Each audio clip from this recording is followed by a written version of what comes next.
right, guys, welcome back to Mark Anthony's Music Picks. Today we're on episode 5 of the From the Booth series. Our guest today is Tim Humphrey. Tim is a real Discogs OG. He created his original Discogs account in 2001, and he's been contributing to Discogs in various ways since then. So I really appreciate that. And more recently, Tim also became his own label boss. He launched his label called Rediscovery, which is centered around basically reviving old early 90s ambient projects that he feels are a little bit neglected or maybe need to be brought forward to the newer generations that otherwise wouldn't be exposed to it. So he's got a lot going on. It seems like he's devoted his life to music. So Tim, welcome to the channel, man. Thank you, man. Thank you for having me. Appreciate it. Yeah, no problem. So take me back to the beginning, if you don't mind. Tell me like the very first thing that got you involved with Discogs. Oh, wow. The funny thing is, I think Discogs started probably around 2000. And I remember, when first started getting on the internet around like 97, 98, 99, of course, the first thing you do is, search for the music that you don't know too much about, so Fax Records and Rising High Records and stuff that I was really into at the time, Emit Records. Just trying to find information on it. And of course, when you started doing searches around 2000, Discogs would come up a lot. And I started using it probably a few months even before I made an account. But yeah, I just logged in and started becoming part of the early community, the forum. Probably if you go to like the first page or two of the chat forums, you'll see my name. And, I was one of the first editors and moderators and, big forum users and stuff like that. But we had a really good community and learned a lot about music because I grew up, reading encyclopedias and stuff like that. So I was a big dork. So, connecting the dots and, knowing who was a big thing for me at Discogs because, you look up like Schmidt and, he records under this name and records under this name. That was kind of a big way to kind of connect the dots of all the stuff I was collecting already. So that was probably the biggest allure. But then I got really heavily into the forums and submitting music and doing a lot of reviews. So yeah, it's great experience, and I met a lot of cool people through it as well. So it's cool. That's awesome. So I'm picturing if this site launched in 2000, I mean, that's when Netscape browser was still around. So was it super raw back then as compared to now? Like if you looked at it now in terms of just how the interface looks and how it behaves? What, You know, not really because I don't even think the font changed very much. And it's funny you bring up Netscape because I was just watching a YouTube video on Netscape, the ups and downs of the rise and fall of Netscape just recently, like 2 days ago. But yeah, it didn't really change too much because the links were really the only thing that was part. It was very raw, like reading an encyclopedia. I think that's why the visual connected to me, and I think even my label, the artwork on my label and my the font on my label is kind of related to Discogs in a little bit of a way. But it didn't change too much, and I think that was the appeal of it, that it was very raw information and it wasn't bells and whistles. It was just the meat and potatoes. yeah. So So yeah, no, it is almost beautiful in its simplicity. I personally, it's not my homepage on my browser, but it probably should be. And I mean, I hope my boss doesn't see this, but even when I'm working, I always have a Discogs tab up. Like, are you at that level too, where it's like always open? yeah, I used to have some friends back in like '01, '02. I used to work at this recording studio called Media City Sound in Studio City, California, and I always had it up, and they would always walk in and like, oh, there's that Discogs dork again. He's on that thing. I'm like, oh, sorry. But yeah, I mean, I started in wireless sales in 2003, so I had my Trio PDA. I was probably one of the first ones, like with my BlackBerry and my Trio. I think I had a Trio 600 at the time, and I was, at the record stores, like looking up stuff, and people were like, "Hey, what are you doing?" I was like, "Oh, I'm on Discogs on my phone." They were like, "What?" So yeah, I mean, that was very helpful. Discogs and being on cell phones and stuff like that was really kind of helped me become a really good digger at record stores.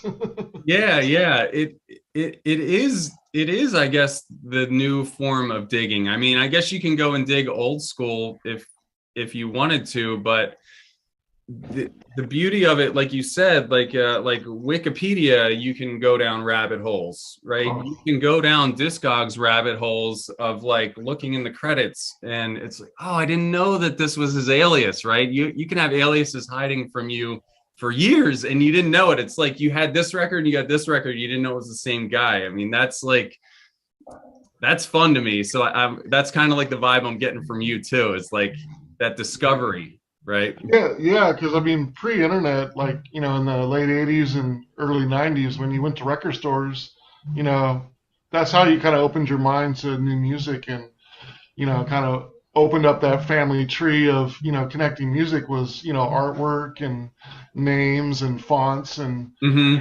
taking a chance on, music that, that just looks different and looks cool, like Hmm. so that kind of tied through Discogs where that became kind of natural where you kind of went through those like rabbit holes, like you said, and just got lost in connecting the music and knowing just always kind of remembering names and logos and stuff like that. That was always super important when I was a kid because in electronic music in the 80s and 90s, of course, we were just in the various section.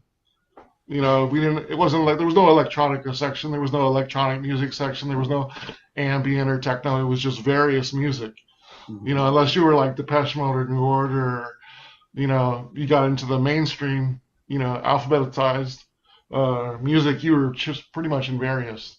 So you really had to kind of look through there and pick stuff based on the artwork and, trying to recognize a name or, just something that sounded familiar. Like, oh, okay, I like that. I like this song on another compilation I have, and I'll get this one because he's on this one too, and stuff like that. So it's very similar to Discogs. I think that's the big thing I like about Discogs was it was kind of that encyclopedia feel. Yeah, yeah. Like I can see what you mean there of connecting the dots. So when I started going to record stores in maybe 2004 and 2005, and the playing field for vinyl shopping, I feel like it wasn't level then, right? So you could get, I'll give you an example. You know the dub techno-ish artist Convection, Sure. right? You obviously do. I picked up the red one and the Venus and Spurs in a dollar bin at a record, right? At a record store, like in person. Maybe they were $3 each or something like that. And it blew my mind. And I feel like now everybody, like the cat's out of the bag, right? Everybody knows what the price is. Everybody knows like kind of what everything's worth. Do you agree with that? Like of just seeing like the playing field in the vinyl market just kind of get like leveled off to where it's hard to like really like score a deal sometimes.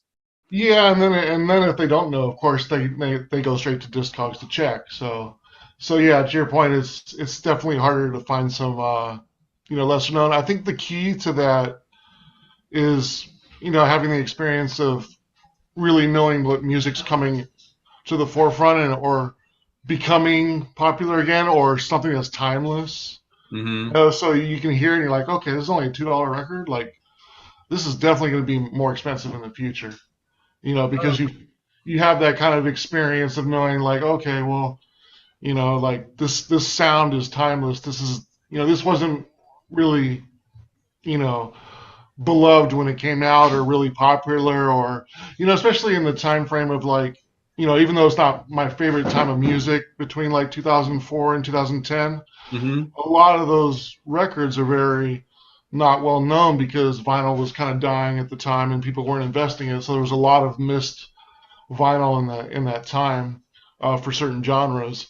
But yeah, I mean, it's I think it's just important kind of like knowing what music is good now as it will be later, and kind of like taking chances. Sometimes you just take chances. You feel like it's going to be valuable in the future, but of course you want to like the music first of all. But it's nice buying something and then down the line you're like, oh, now it's really valuable record, or a lot of people want it, so it definitely makes you feel good. But yeah, it's definitely a lot thinner these times. Trying to find a score like Convection for $1 or something like that's pretty crazy. Yeah, yeah. I picked up the Venus and Spurs reissue. I think the cover art that they did for that was really cool. So that's still sitting on my top shelf upstairs. Oh, that's cool. Yeah, he's definitely in my top 3 or 4 all time in electro and techno with Convection, of course. Yeah, I was looking at your reviews on Discogs, and I picked 10 out of random, and I was just like, just to see. I didn't know any of the records that you reviewed. I didn't know a single one of them. I think there's one on Venus and Spur actually. Oh, is there? Okay, It's under my old username. okay, It's yeah. actually I think it's the first review on that release. It's Oh, kind of okay. Yeah, you got there first. I'll have to show you. It's a good memory too. Okay. Yeah, Yeah, I crawling and hungry. Yeah, love that track. Oh, okay. Uh, I don't know which one's which. It's got like a scratchy shaker kind of thing in the high end. I don't know which one that is though. mm. It's like there's one track on there that has like a really dominant percussion line. That's the one that I like on there. But I'm not sure which one it is. I'll have to check it out. Yeah. So I noticed in your reviews that at least the ones I checked that a lot of them were maybe 2001 to mid 90s. Is that kind of like your favorite era, or like are you also just as widespread across like the newer like decades as well, as far as your collection and what you're buying? Yeah, it's pretty equal, I would say, between. I mean, I guess mostly talking about electronic music. I have a lot of new wave and synth wave and new Uh, wave from the 80s and stuff like that. But as far as like 90s to now, it's probably pretty equal between like 91 and 96, and maybe 2008 to now, 2010 to now. I went through a little period of maybe like 2007 to 2010, not buying too much vinyl just because at uh, the time I didn't have a lot of money. At that time, I was kind of in between jobs, mhm. and but I would probably say like 91 to 96 is my favorite time. I kind of compare it to. I went to recording school in 96 to be a recording engineer. Uh-huh. And I noticed when I was into a lot of studios, like freelancing and stuff like that, there was a lot of people that were, making music just on a laptop. That was kind of really started to come out, and people were kind of going away from sequencers and, keyboards. And that's why I love the like 91 to 96 sound, because those people were just, picking pieces of equipment, tying it together, and those pieces of equipment have so much personality. Where I think now, 2010, and now, of course, people are getting the modulars and stuff like that, but people are understanding that, these things have their own type of sound, and it's a little bit more special and a little bit more real, I guess, in a way, maybe organic, and they all have their own personalities. The machine's a little bit more than just going to a laptop and picking up Fruit Loops or Fruity Loops or whatever they used to call it, like a certain program and just do everything in there. So like the personality of the early 90s music is just not only because of course, I was a teenager then, and that's what 91, I think when I was about 15, that was when I really got into into instrumental music. And I think at that time they were, you know, home studios were really getting big. The first people like having their making their own music in their own little spaces and stuff like that, and that kind of allure of they didn't have to go to a studio and pay for studio time, and oh, okay, I got to get my stuff down to to get my studio time to make sure I can afford that. But now they're in their home, they have all the time in the world, so now they're really expressing themselves Hmm. in their music and their creation. So it's just that kind of time. Of course, the early rave and stuff, and ambient, and chill out scene and all that kind of stuff. I think that's why that whole generation is so big for people, whether it's jungle music or drum and bass or hardcore or hard techno or stuff, acid trance or whatever it is. That period, that explosion of people getting those used to be really expensive equipment. Now for cheaper secondhand, people are getting rid of them and stuff like that. So the expression in that time is and I think there was really no genres per se, and everybody was kind of mixing genres together and just it was just a great time for music, just for experimentation and stuff like that. So I love that period, and I think that's why we saw a big resurgence in that probably like last 5 to 10 years, early '90s music, just like the you know the just the interest in that has been great, kind of it coming back. So hopefully I'm a small part of that too. So Yeah, yeah, I agree with 100% with everything you just said. I would say that I think it's very not appropriate or just spot on that your label zooms in or zones in on that time period because there's something undeniably magic about it. I don't feel the same about late 90s electronic music. I That's a huge from 97 to 2000 is just like a dead spot in my catalog or my collection for the most part. But really, what got me, it was about a year or two ago, I listened to this Andrew Weatherall Mellow Mix, it's called, and it was came out in 1993, and I think it was a cassette tape. And he was just stringing together these like low tempo tracks that were made with the type of equipment that you're talking about. It has that it has that rawness that where you can tell it was made with a real machine. There's just something like maybe it's not perfectly quantized or there's just like an authenticity or simplicity to yeah, it. And the first like pop project that I can think that has that sound is the Depeche Mode Violator album. And like Enjoy the Silence and Halo, like that's like really grimy, simple yet effective synth pop. And then it's like the same machines were used and then started to be used to make this like trance, chill out, ambient, whatever that like kind of low tempo, like really addictive kind of beats are. And that's just like that was a beautiful era. And I think in the late 90s for me, when I listened to a lot of that, it's just kind of like a little too fast, a little too hard, a little too aggressive. And it's just like, it doesn't really do it for me. So I really agree with everything you're saying there. yeah. I think there was probably a lot of pressure in the late '90s as I think clubbing got more popular and kind of went away from rave warehouses into like super clubs and stuff like that. They were kind of probably a lot more pressured to make hits and make stuff popular, and not be so make music for themselves so much as make music for other people.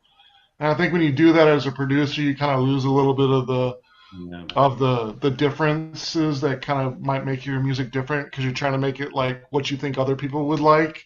And Mhm. so, and probably a lot, and again, a lot of the equipment in the late '90s. I think people were kind of going away from some of those, those Roland keyboards and started to use laptops and stuff like that. And I think that kind of sameness of the music and maybe that, because it's so easy to make music, and then you fast forward to generations now where you can just upload something and make it right away. Where back then you went through a record label and producer, and so you really had to sit with music to make sure you liked it. For somebody to pay to get it released. Where now you can just make something and post it online. So I just think the quality control of has just gotten worse over the years as well. People just want to make stuff and put it out. So there's probably a lot of things, but I kind of agree with you on except for like maybe a little bit of a deep house in the late '90s and a Mhm. little bit of progressive house. Yeah, there wasn't a lot of that during that period. There was some good glitch ambient stuff going on, like Millie Plateau label and Mhm. Scape Records, and there was a lot of glitch, kind of ambient stuff that I do like around that period. But yeah, not too much in the clubs because obviously you had like progressive house and trance was really popular, and that was kind of going away, and then you had dubstep and EDM and stuff now. But yeah, You know what? Now that you say that, I do. I forgot about trance. I do like 98, 99 trance. That like cheesy Oakenfold era, I'll take that. I'll still take that. I forgot about trance, man. See, I'm kind of more of a sucker for the 92 to 94 trance, the like MFS records, early Paul Van Dyke. Uh, for the Frankfurt trance sound is really what IQ Records, Fen Vath, stuff like that. Hard House Records, Rising High, of course. Okay. But yeah, I thought by the late '90s it was very catchy, but it just kind of lost a little bit in the bass lines and a little bit in the percussion. And Hmm. I think once you get past like 134 BPM, it's you kind of lose a little bit of the funk. You lose a little bit of the house feel once you get past that. And so, even though the melodies can be good, it kind of loses a little bit of the dance feel, and it becomes a little too, uh, I guess, hard trance, or maybe a little bit too cheesy at some points. Yeah, they're too busy for their own good. Like I do think groove generally is brought out at lower BPMs. Like even sub 120, you can have a nice groove going if it's got some busyness in the high end. So Yeah. yeah, that's an interesting observation. I do think like 140 like 140 BPM is just kind of like a busy can be a busy mess if it's like produced that way. Yeah, So I watched your video on Peace Division, and that's a good example of tribal tech house, tribal progressive house, where you could slow it down to like 118, 122, 124, and it's still it's still got a good jacking sound to it. mhm. Where even if it's 124 to 120, even 132 in that range, which is probably what it's supposed to be, you can still slow it down and get a good a couple minutes out of it where you got a strong transition loop you can DJ with. So Yeah. yeah, they were a good example of something that was tribal that you could slow it down and it still sound effective. Where if you do that with trance, it loses the key Yeah, right. Yeah, of the the vocal. melody, and then it's like, why am I playing this? So the next question I wanted to ask you, a little bit of a topic change, Tim, is what are your thoughts on the vinyl market as a whole right now? And we'll say specifically for dance music. Like from what I'm seeing and looking at the tool that Discogs offers you, where you can go in and look at your collection and see what max value things are selling for, Yeah. that always keeps it's always higher. Every time I check it, somebody paid 350 for some giggling record that I have, and it just it's like, could it get any hotter than it is now? Are we due like in the next recession? Is there just going to be a massive sell off of $5 records? What are you seeing now, and what do you predict? Yeah, you bring up a good point. It's an interesting conversation right there. That's a we could definitely talk about that for a long time. Um, can it get any bigger? I think with some records it can. I think the problem with Discogs, and I think most people go by the medium, anyways. I mean, when I look at the values, I always go in the medium, somewhere in that kind of 30-40%. I don't go to the extremes because obviously sometimes you have somebody who just sold, the condition of the record was horrible, so it throws off the low price. And then you have somebody who's probably their friends buying the record for $100. You see like on the low side, you see $3, you see $7, and then you see somebody who bought it for 100. And that doesn't seem to make sense. So obviously they probably put it up and then purchased it themselves.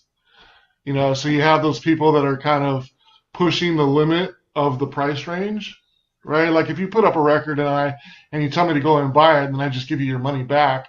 Now you've pushed forward, so now you can resell it and put it for like 60, and maybe somebody, oh well, it was somebody bought it for 100, so maybe I'll get this one's got a mint one for 60. So if there's people out there that are kind of pushing the extreme, so I will say that, and I see that a lot, especially with a lot of my early '90s music as well. Um, I think the reissue, market out there has kind of helped things in some ways. I think everybody likes to. I mean, even myself. Hey, I got this record for $5. Now somebody wants it for like $80. I'm like, ooh, that's so cool, But at the same time, music is meant to be heard. You wanted to get it out there, so it's nice to kind of see people put out the records again, with respect. Hopefully I'm doing a good job of that. Hopefully others people are doing a good job of that, and treating the music like it should, and respecting the artists and working with the artists and making Mhm. sure they get paid for it and stuff like that. But it's an exciting time. It's great seeing the resurgence the last 8 or 10 years.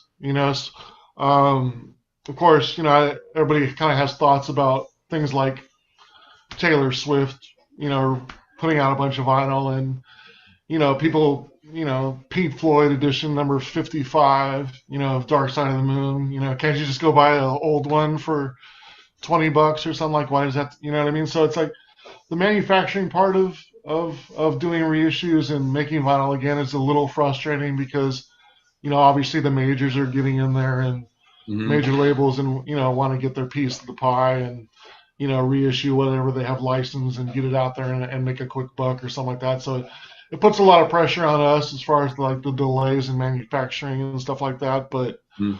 um, I think for the most part it's all good. I mean, I just I think from I guess to answer your question from a collector's point of view, because I think before I'm a label owner, before I'm a DJ, before anything, I'm a collector. I'm a music lover. So I think from that perspective, it's a good thing because there's more vinyl out there. So I guess sometimes to answer a tough question might be the most simplest. So I think it's for the most part it's good. But I think there will be a little bit of a downslide on this as far as like the values and things like that. I see CDs coming up, having a little bit of resurgence in some genres. Of course, cassettes and like heavy metal and ambient are really popular right now in cassette market. So everything goes through circles. It could go down for a couple years and come back.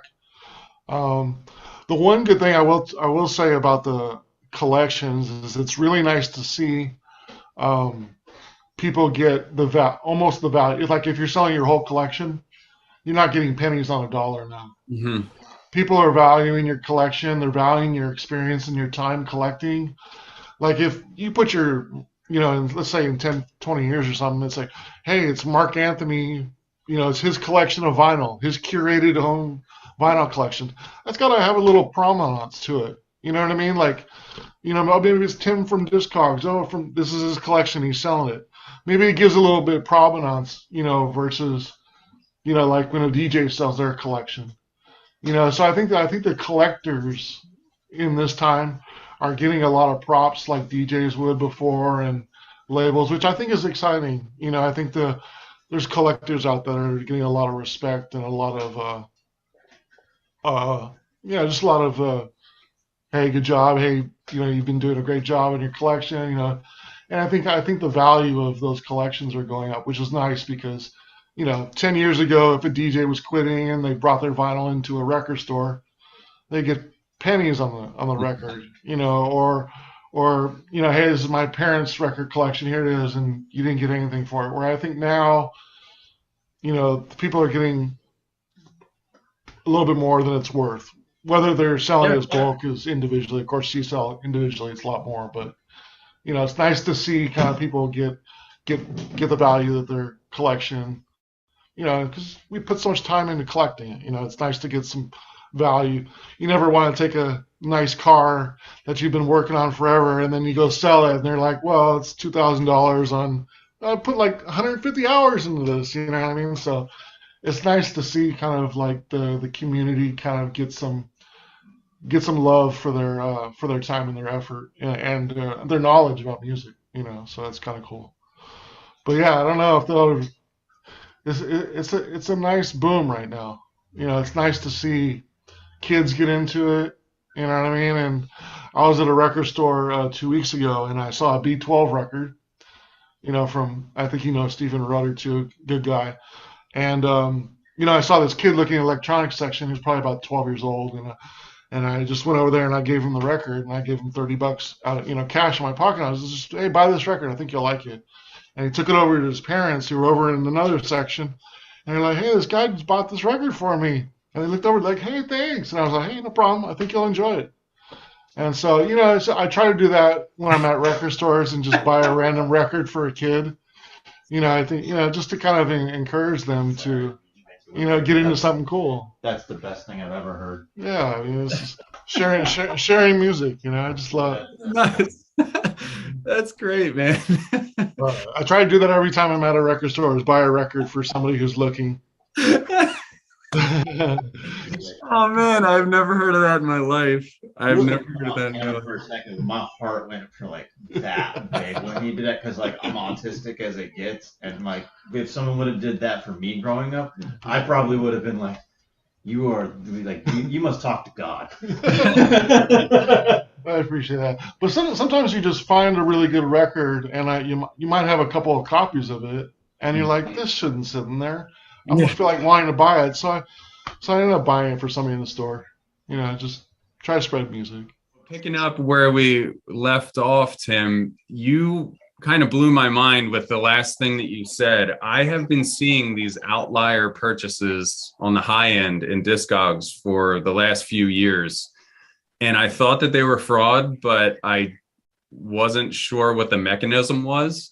I didn't consider that somebody would do it, refund the money, eat the fee. They would have to eat the Discogs fee, Yeah. just to potentially set the stage for a high sale. But that's probably what's happening, right?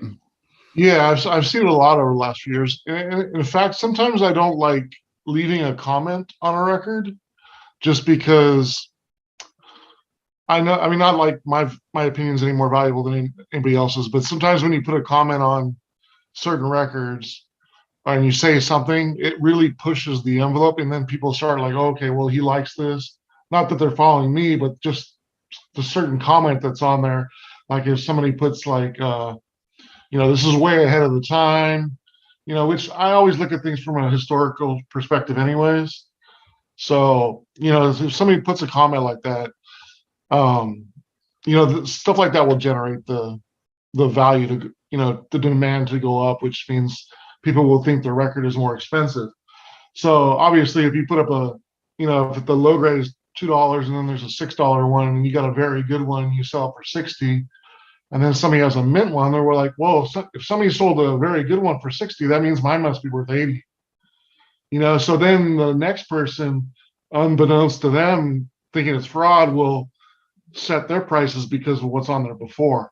Mm-hmm. The nice thing about Discogs is it used to be like, I think it was like a year or two, it would give you the average prices, where now it's down to like maybe like the last 3 or 6 months, which I think is a little bit more accurate. So if somebody did that in the past, it's not still there. It's just more of the recent, which can be good and bad, I suppose. But I guess if they wanted to do that more regularly, that they would have to put more work in to do that again. But yeah, I see it a lot. It's unfortunate, but there's always going to be people out there that, are going to say this record's so great. And, everybody's looking for that lost record, and those sellers are out there, trying to take advantage of that rare record, or that soon to be wanted rare record. Yep. It is self-limiting in the fact that you can try to hype something, but the music does ultimately speak for itself. So if you try to get the hype train going, maybe you can do it with some reviews, but I do think you're going to run it to a point where it's just like, that's an absurd price, and nobody's willing to pay it. record X that was listed for $90 sits for a year or however long, you outlast the seller's patience, and they either take the listing down or they lower the price to something that'll actually move it. So I that's one of the things that I love about Discogs, is that ultimately it is a free market. You see people coming in saying, these prices are high, don't feed the sharks. That's true, but like you said, a reissue can always come along. The repress is the anti-shark, right? Mhm. If you're trying to shark a copy and the repress is coming, your time is limited, right? Yeah. So That's why you see those comments on there that reissue's coming, and then you see all these, oh shit. right, yeah. Now you're stuck. It's over. It's over. And I've also seen people play games where they bluff that a reissue is coming to get sellers to lower the price so that they can. There's all kinds of games in the Discogs marketplace. I've seen. Sorry, go ahead.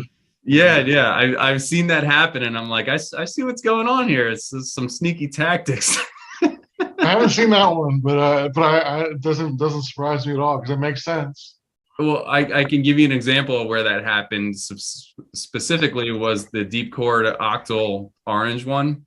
Somebody claimed a repress, but there's no master to repress from. So I would say that one's probably a bluff, unless there's something that I don't know about it. But yeah, that's probably one of the most wanted dub techno records out there. I don't have a copy of that one, but I have pretty much all the other Octo stuff. Used to see my Echo Space related collection. It's ridiculous. I want to say I probably have doubles and triples of over 100 records, and I think I have about 200 to 300 Echo Space related CDs. Like, I pretty much bought everything they had since they were on Deep Chord, and since they were on Fortuna records in 06, and then started Echo Space in 06, 07. So yeah, we got to get together sometime and check each other's dub techno collection. I think we'd be happy with each other. Yeah, if there's any label to go nuts over, there's just something. I love the early Echo Space. The first maybe 10 or 15 vinyls were just they're really special to me. They're special to me like Border Community early releases are. It's just magic. It's organic. It's grassroots. It's just a dude with his equipment. I adore that. So yes. Starlight's one of my favorite Echo Space. Love that record. That remix. The double pack. Yeah, I have like every color, like the green, blue, gray. Yeah, I have the purple, but that's really nice. That's really nice. That's when you know you're a hardcore dork for records, is when you start talking about which colors you have, and the other person actually knows which ones. Yeah. I wouldn't mind having. There's a deep red subtractive, the original subtractive with the phase 90 on the flip side. I would like to get the deep red one. I like that. Okay. I can probably trade it for you if you really want it. So I have it. I'm your guy. I'm going to take you up on that. Well, we'll see if you still meant it after the interview. But no, I'm coming up to PA next month, or later this month. So I'll look through and see if I have it.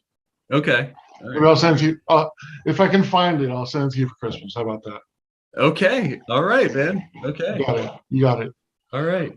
So I want to, if it's okay with you, shift gears, and it's going to be to a topic that I know you'll want to talk about. So I want to talk about the current state of the scene, the going out scene. I can tell you,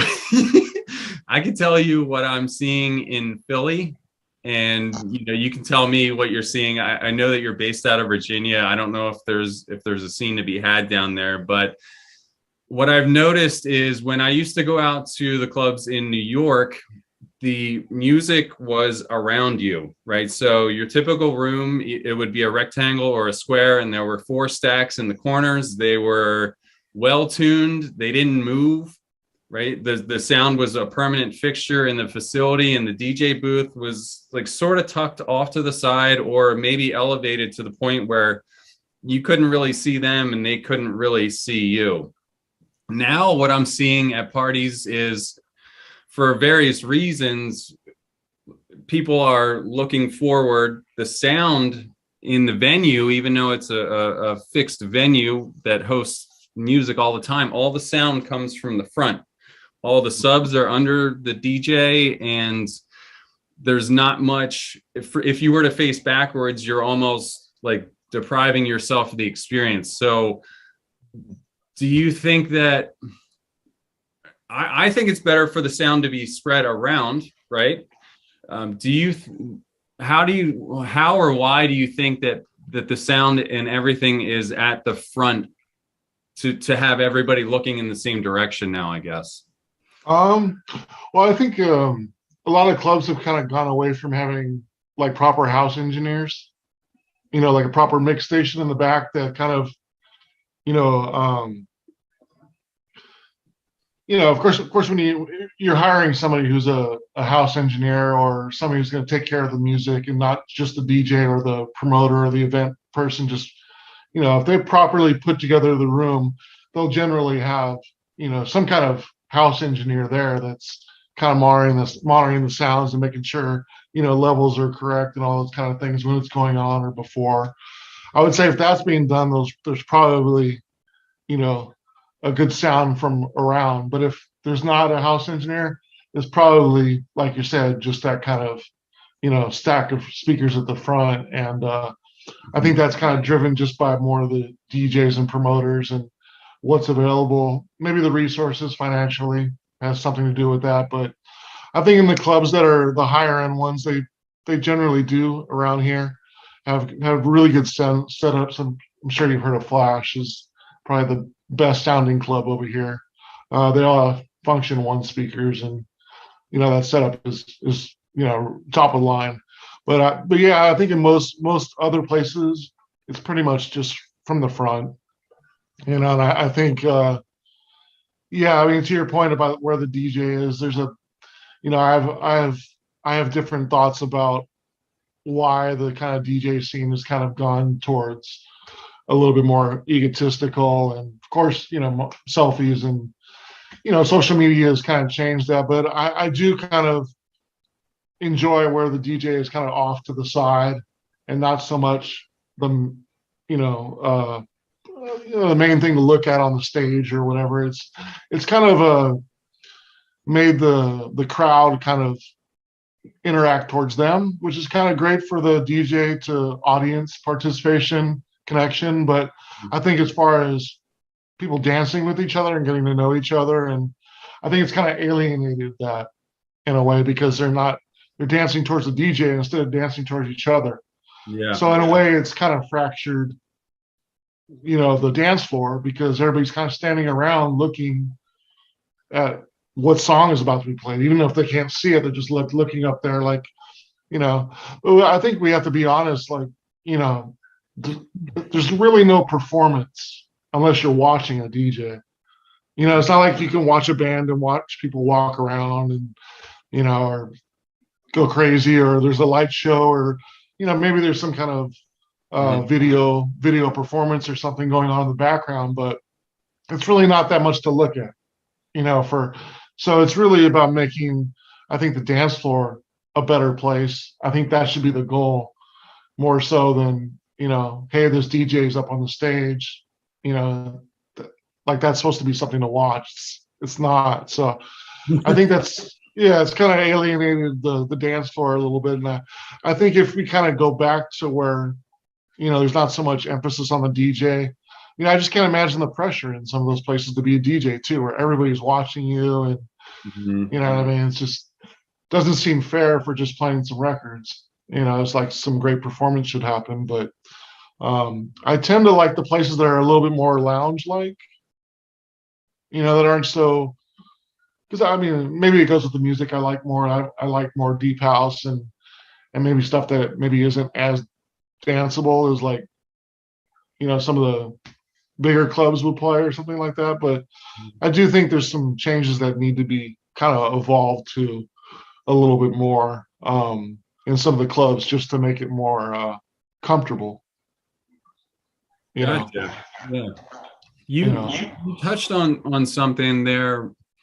Do you think that the all eyes forward style that happens at a lot of events, do you think that that encourages the DJs to do like excessive mixer touches and to feel like they have to be doing something more than they otherwise would be doing because now it's this it's not just the sounds. Now you need to be visually entertaining as well, but you're also confined to just kind of bopping around in front of two CDJs or a couple of turntables or whatever it's going to be, right? Yeah, yeah, you said it all. Yeah. You said, yeah, Yeah, so, like I don't touch I don't touch the mixer unless I have to, right? Like I'm not constantly fiddling with the gains. I find that just like for the most part, careful volume fades sound nice. yeah, I think I probably do touch the EQs a little bit more so than the average person because I'll play a record from like I'll probably play more older records mixed with newer ones than maybe most people would. So on, like on the older ones, they really need some EQ love and volume adjustments. So I'm tend to on the EQs a lot, but I think it's how you touch them. That's the annoying part when you see, like something's really going on where, you're just kind of like, is it a show or are you doing it for something else? I don't know, but I do touch the EQs a lot because I think for me, DJ, I'm more of a blender than somebody who drops something out and brings it back in and is a little bit more aggressive. But I think it depends on what style you play. I mean, what style of music. I think like if you play breakbeat, or drum and bass or something like that, then quick ins and outs are important. Where I think if you're blending keys and melodies, like I tend to do, maybe a little bit more ambient stuff, it's more about levels and fluctuations and yeah, a little bit more of I think it's because I come from a like engineering background. I'm just really into the more the layers of textures. Like if I can hear something that's going out and I hear something that's a totally different level or sound coming in, then I can narrow it like, okay, that's two songs playing. And that kind of excites me versus it just being on beat. So, yeah, I liked what you were saying about the idea of being able to layer or hear that two songs are mixed, that they're blended, that they're almost dancing together, and just appreciating that as compared to, I mean, there's I guess a time and a place to do a fader slam or just like make a quick switch. If you've been doing long blends all night, maybe you could swap a couple of those in too. But yeah, I appreciate the overlap generally. I mean, I think that's important for DJing to hear the two songs together. I mean, that's what DJing is for me. When I mix records, I don't necessarily always keep the records together. Like if two mixes go together, I don't like keep them on the shelf together. Because that bores me. If I go to DJ and I pick those two records, I'm like, these go good together, I guarantee I'll mess them up because I'm overthinking it.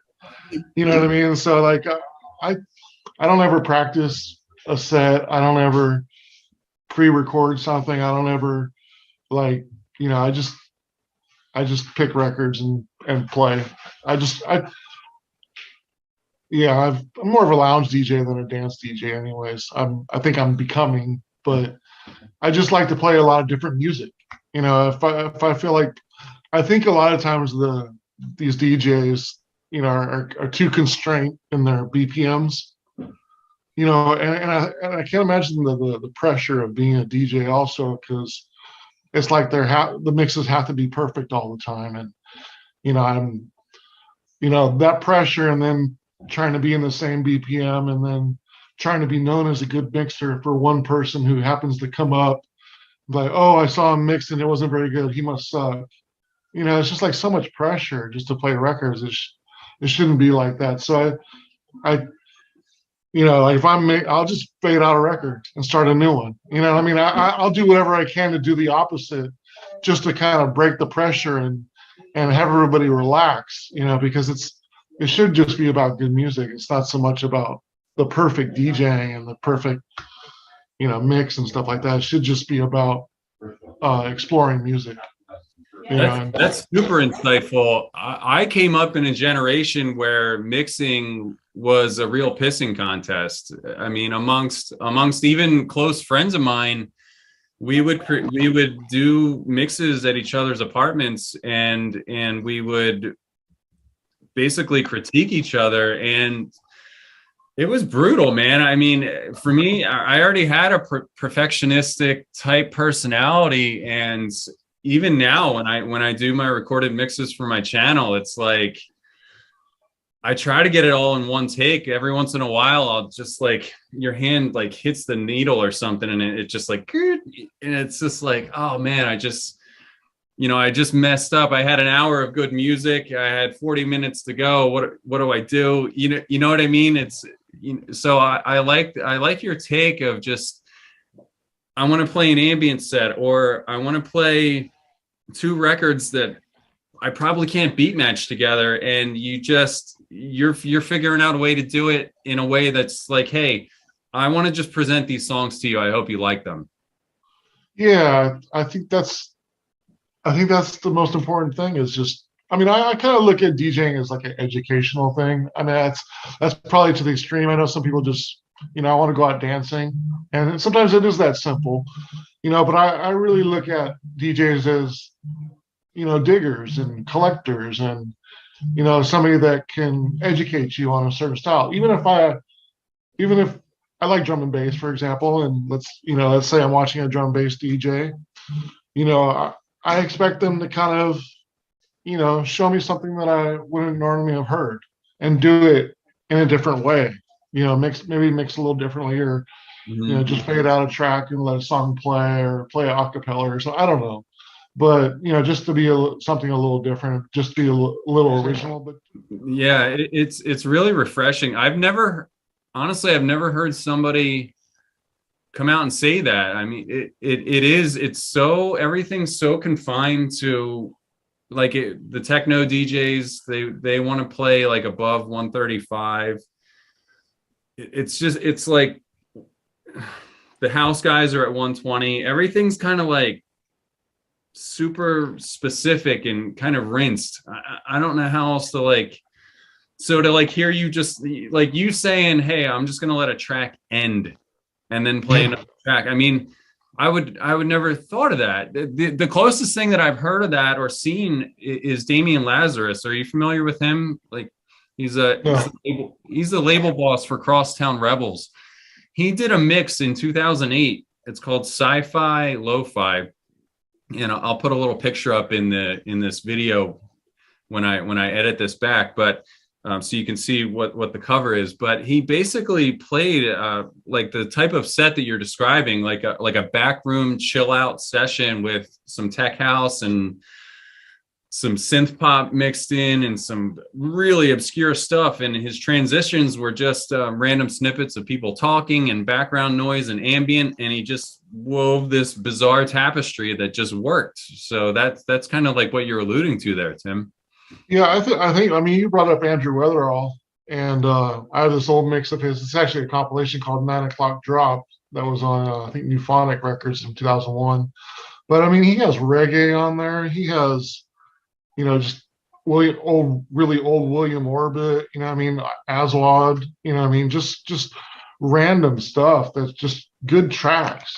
Mm-hmm. And I really think that's the future of DJing, because, I mean, me personally, I'll mix, like, I actually did it for Ari when Ari was over the other night and I was mixing.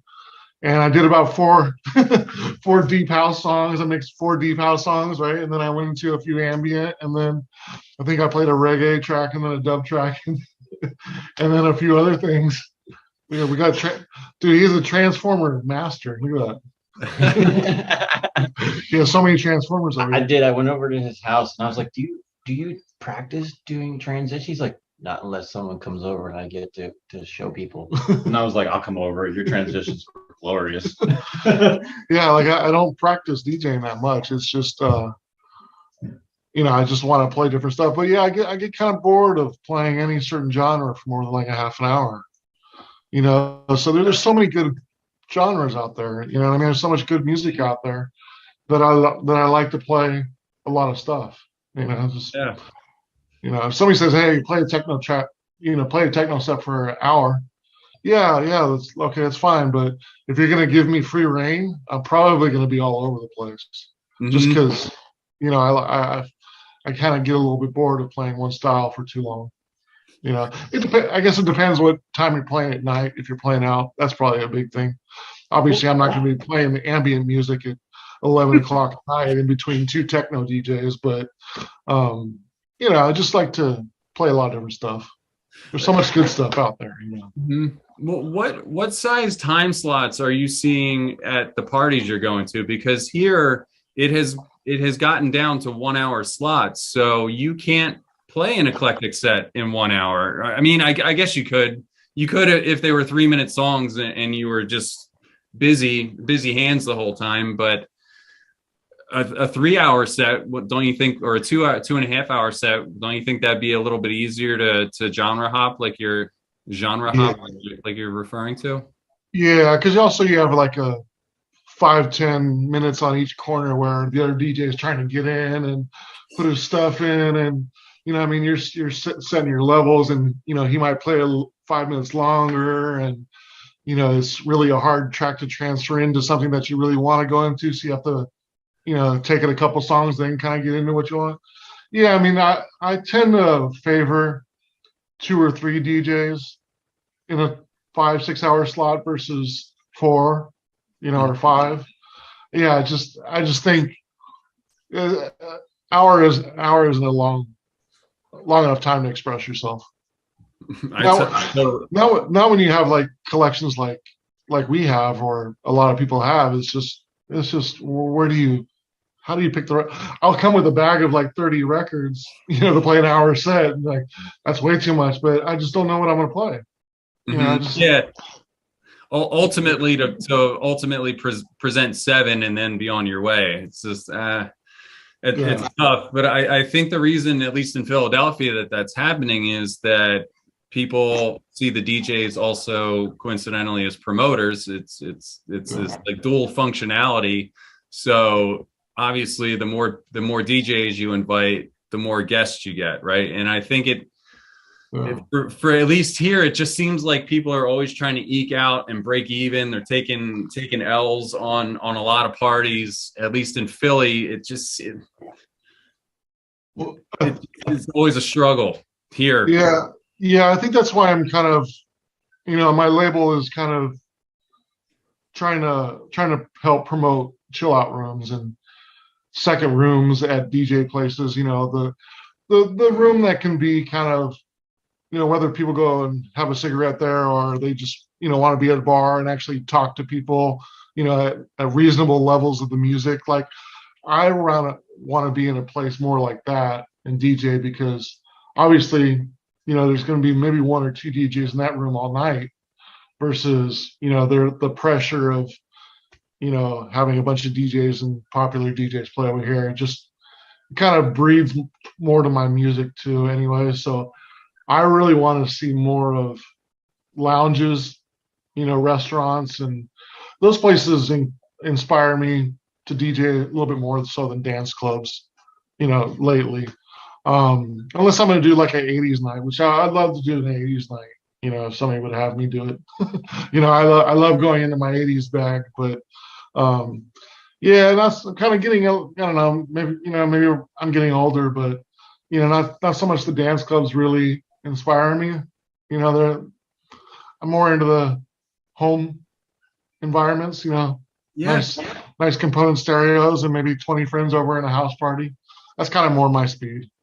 That's a refreshing take, though, Tim. it sounds like I need to come to one of your house parties. That's what I'm hearing here.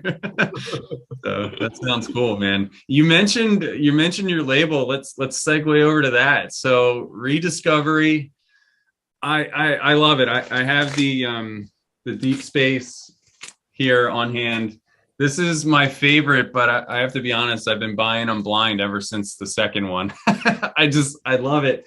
You know, it's basically like it was done by a collector, and you getting down to the detail of the inner sleeves that you put in that have the little cushion so that when you pull the record out, it doesn't make that like scraping.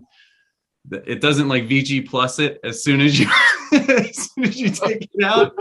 I'm like, this guy, he's paying attention to the details. Like the art looks good. It's just, I really appreciate the packaging and everything that you're doing there. Thanks, I appreciate that. Thank you for your support too. I appreciate that. Yeah, no problem, man. So especially since I know you come from more of the dub techno, tech house, progressive techno. I appreciate you kind of throwing me in there in your collection. Yeah, educate me, man. I'm all about 93. So anything in that plus or minus 2 years, just keep bringing it. I love that. It's my high school years there. Yeah, what was the little green or the first kernel of thought that started Rediscovery? Like, were you thinking, oh, I want to start a label, but I don't know what the concept should be, or did you have the concept almost before the idea of having the label came? I have to thank everybody else that I know and inspire me to try it, to give it a shot. I've always liked space music, so that always had to be a theme. Because I love space soundtracks and spacey music and melodies and sound effects and stuff. That's all I've always liked as a kid. And so that kind of came over to the graphic and stuff like that. I always try to give the artist the full, if they want to do the artwork and they want to do that, I give them full. If not, then I do my logo type labels and I change the color.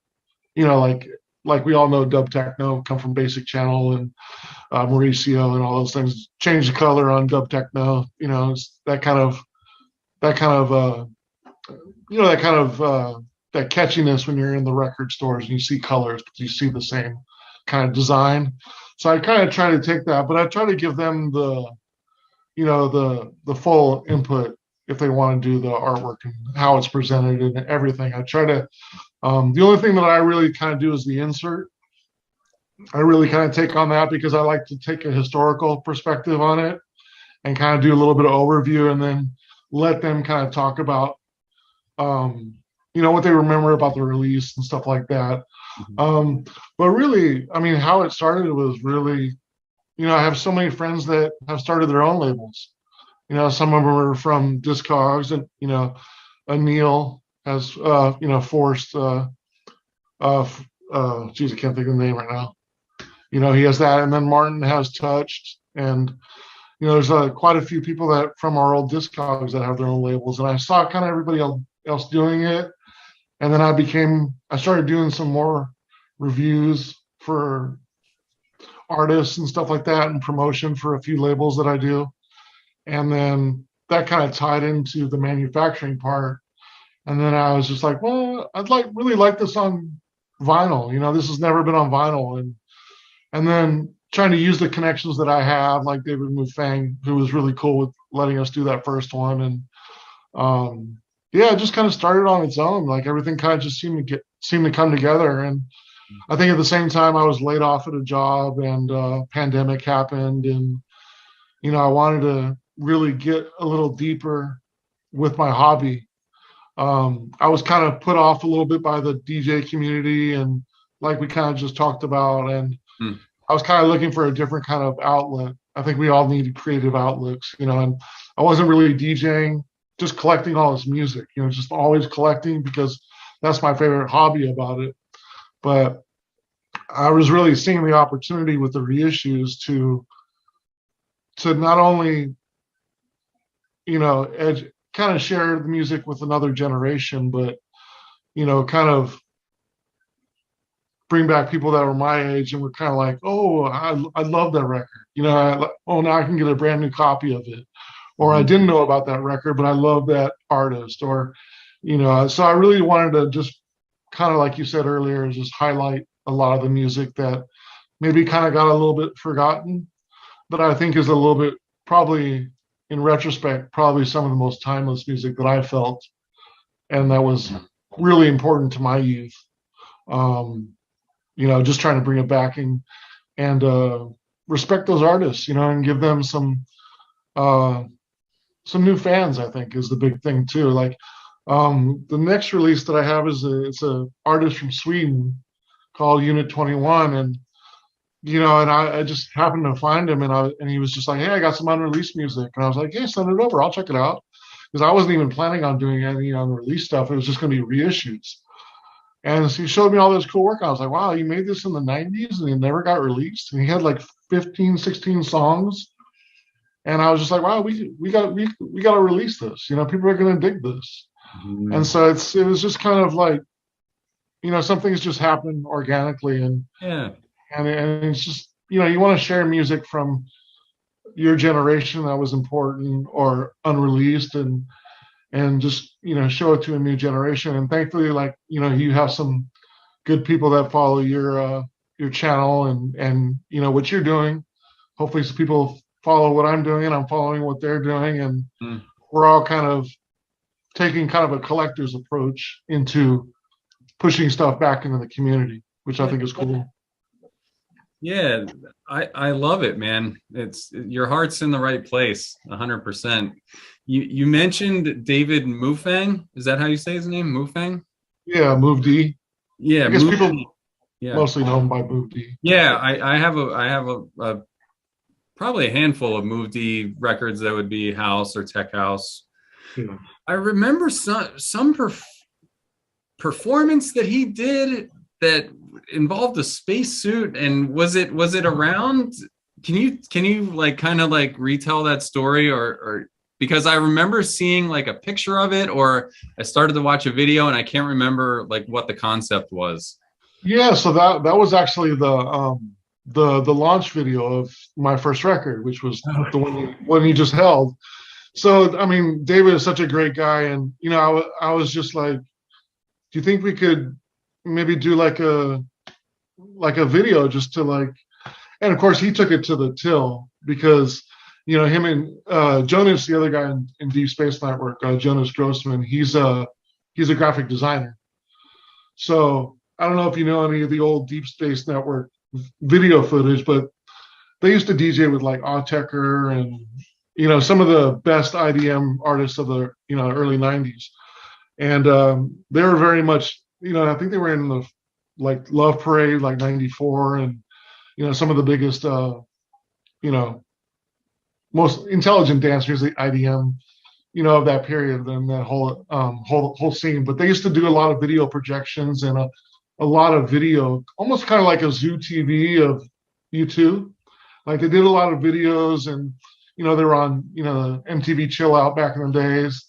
Those videos. They actually had one on their show to the song Zen Law, which is the first song on that record. Okay. And he just took it to the extreme where he's like, I got a spacesuit and I'll wear the spacesuit at the beginning, and then he ended up doing a video, a projection, like a video for each song. So if you watch the video of the whole album, there's a song and almost like a video for each song in that whole launch video. So we might bring that. I was just talking to him a couple days ago. We might do a DVD of that and just all their old footage, and that might be hopefully my first label's first DVD, which would be really kind of cool. But he's got so much background footage, and they have 3 albums, so we might do a little compilation DVD type thing. But yeah, that was so humbling. I mean, seeing one of my favorite artists and one of my favorite albums, and him go to that kind of extreme just to do a launch video for my album it was just amazing. I was mind blown. It was actually that day I was at my brother's birthday, and I brought my laptop over, and all my family was in the other room. And I think my mom or dad came in. He's like, "What's he doing?" I was just like, I just had the biggest smile on my face. I was just like, people were purchasing the record, and I was just like, wow, this is like a dream come true. This is so cool. Yeah. So just trying to be a small part, and since I don't make music, I'm not DJing out, at least I can be a small part in bringing some cool music out. But yeah, that was really pretty awesome. That was one of the coolest experiences I've had in music. Yeah, you, David's such a great guy. Such a great you, guy. your label makes me happy. I mean, when I unbox them and I take them out, it's landing well. Did you allude to the other? Isn't there another Deep Space Network that has a green and black cover? Is Yeah. is that going to be a future release? Is that what you were alluding to there? That one's me and David were just talking about that a couple days ago. I hope to do that. I had asked you about the Deep Space green and black cover, whether that is that in the pipeline. Yeah, I'm hoping we can do that. There's of course higher intelligence agencies also involved in that. It's a joint album with Bobby Bird. So I have to kind of get his approval. I've kind of bugged him a few times about it over the years, even before I had a label. I always, 'cause I love that release as well. So I'm hoping that one's in on the more at the end of the month. But I'm hoping to. Cool. Yeah. Okay, and my last question for you today: how stacked is your pipeline at this point? How far do you see this label going into the future? Oh, that's a good question. Well, I learned a lot this year about the manufacturing, of vinyl and the delays that happened this year. Because I would put in something and then kind of wait a few months, and then and I was hoping to put out about 6 or 7 releases this year, and I ended up only putting out 3.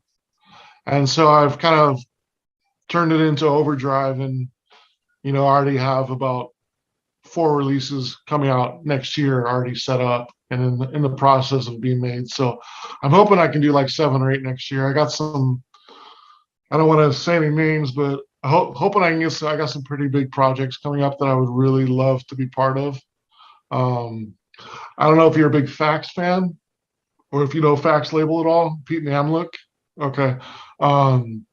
So somebody just bought out his old catalog, and he's doing reissues on some of the old Fax label, which is huge. So that might open the opportunity for me to do some ones that are that beloved, like David Mufang has some on Fax that he may have the rights to, and there's a lot of other big chill out names that I'm kind of like talking with, and some ambient techno artists and stuff.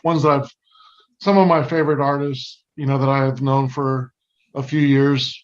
Now that they've kind of seen some success with the label, and they see some good things, and hopefully the presentation on the music is good to where they feel like, oh yeah, Tim will do a good job with this release, and just trying to work through the licensing type stuff, and just make sure that they're happy, and and we could all work it out.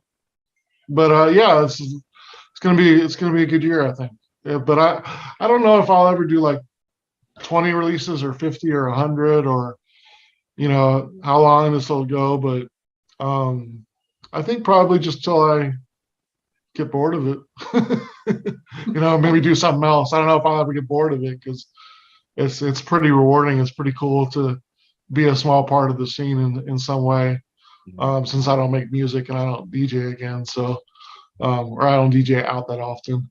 But yeah, it's been really rewarding. So I hope to continue it, and I hope people will like the music that comes out on it.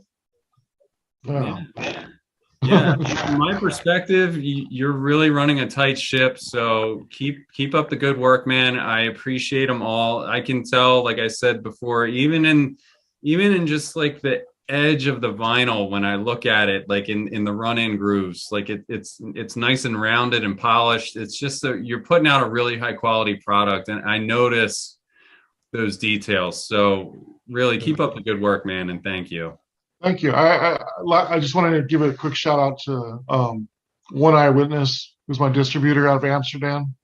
Colin's a great guy to work with if anybody needs a distributor. He's out of Amsterdam.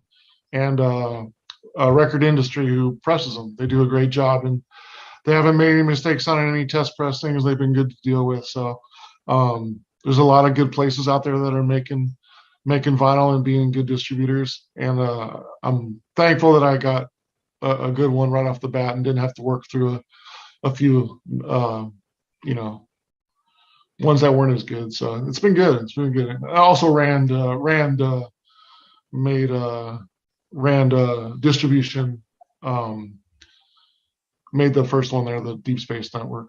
So they did that one. So worked with them on that one. So they were good too. They're out of Germany. So Awesome. yeah. All right, and I'll put a link in the description to the Rediscovery Bandcamp, which is the main pipeline for Tim's music. And Tim, thank you so much for coming on the channel today. I really appreciate it. I feel like we're going to be friends for a while after this meeting. And, stay in touch, man. And thank you so much for your time today. Thank you, man. When I get home, I'll look for that Deep Chord record for you. Okay.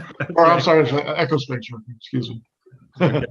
Thanks for having me again. Appreciate it. All right. You're welcome. Take care, Tim. Take care.